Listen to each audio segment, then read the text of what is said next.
Hey Chris, what I'm going to do is I'm going to go ahead and lay out, like I was discussing earlier, just a footprint perimeter of the structure. I've not seen the plans. I do see that it's possibly a 4-bedroom.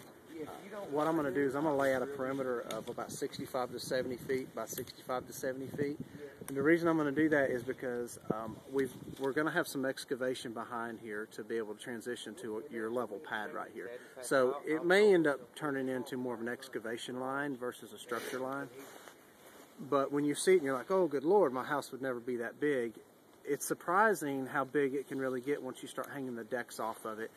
And if we do have the 3 stories and you've got some decks coming off of it, it's easy to have a 15-foot deck off one side and a driveway coming in off the back side that's possibly got a 20-foot turnaround on it. So it doesn't take very long at all to get 70 feet. So I just don't want you to be alarmed when you come up here and you think, well, I don't need a house that big, because we really need to look at the individual components and the design of the house and see how big it's getting.